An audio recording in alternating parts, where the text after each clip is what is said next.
दर्शकबिन नमस्कार। एकैछिन पछाडिको भिडियो हेर्नुहोस् त कस्तो लाग्यो त्यस्तै कमेन्ट छोड्न चाहिँ नभुल्नु होला है त। मैले झन्डै 15 वर्ष चाहिँ मैले चाहिँ बिताएँ उनीसँग बिताउँदाखेरि चाहिँ मेरो प्रेम नहुने कुरै भएन। आघात प्रेम थियो र उनी बितेर गइसके तापनि म उनको सम्झनाको लागि चाहिँ उनी भौतिक रूपमा मसँग नभए तापनि उनको शालिक मूर्ति निर्माण गरेर म उनलाई प्रेम गर्न सक्छु र उनीप्रतिको प्रेम मैले त्यहाँ पोख्न सक्छु भनेर मैले उनको चाहिँ शालिक निर्माण गरेको हो। श्रीमती बितेको केही दिनमै धुमधामले दोस्रो विवाह गर्ने पुरुषको समाजमा भक्तबहादुर जस्ता मायालु श्रीमान पनि हुँदा रहेछन्। यस्तै भक्तबहादुरले आफ्नो श्रीमतीलाई दिएको माया र सम्मानको धेरैले प्रशंसा गरिरहेका छन्।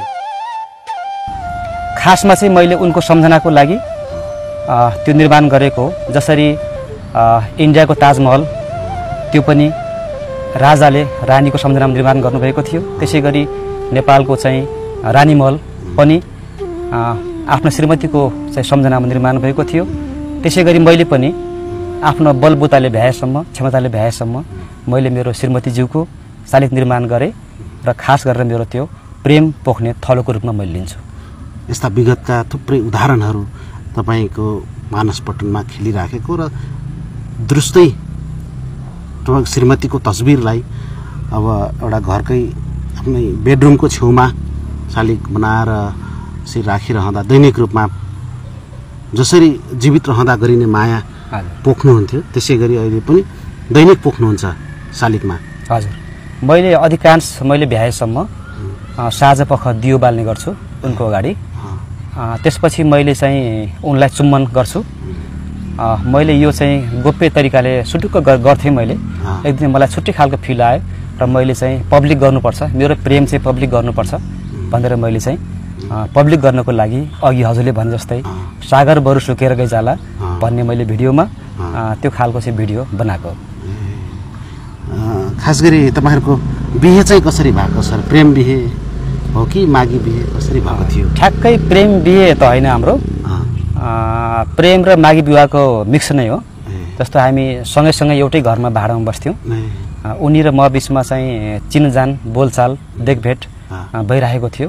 त्यसपछि चाहिँ मागी विवाह भयो। मैले मन पराएको थिएँ उनलाई। त्यस्तै चाहिँ प्रसङ्ग आयो बिहेको। त्यसपछि मैले चाहिँ त्यसरी मागी बिहे भनौँ, जे होस् मागी बिहे नै हो हाम्रो। मन पराएको कुरा चाहिँ कसरी व्यक्त गर्नुभयो सुरुवाती? होइन, मैले चाहिँ त्यसरी पर्सनल्ली उनीसँग चाहिँ त्यसरी बसेर कुरा गर्ने अथवा मैले माया गर्छु भन्ने खालको कुराहरू केही पनि भएन। हाम्रो औपचारिक कुराकानी हुन्थ्यो। तर मैले भित्रभित्रै मनमा मन पराइसकेको थिएँ र पछि त्यो मागी विवाहमा परिणत भयो। के थिए त्यस्ता बिर्सिनै नसक्ने पलहरू जीवनमा श्रीमतीसँग बिताएका त्यस्ता अविस्मरणीय पल अहिले ठ्याक्क सम्झिनु पर्दाखेरि जसले तपाईँलाई दैनिक रूपमा त्यो कल्पनाले मात्र तपाईँलाई घन्टौँसम्म एउटा भुल्ने बाटो बनाउँछ? त्यो त धेरै छन् कुराहरू, धेरै छन्। सबै कुराहरू व्यक्त गर्न सम्भव पनि छैन। खासमा चाहिँ पहिलो जुन खालको हाम्रो चाहिँ विवाह भयो त्यो चाहिँ अर्ग्यानिक विवाह थियो। पहिलो विवाह अर्ग्यानिक नै हुन्छ।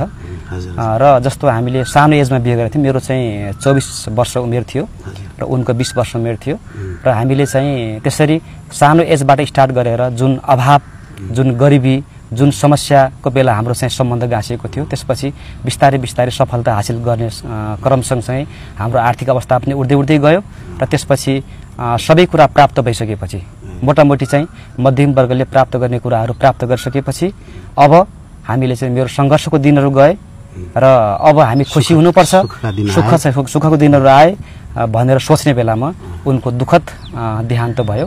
यही कुरामा म निकै दुखी छु।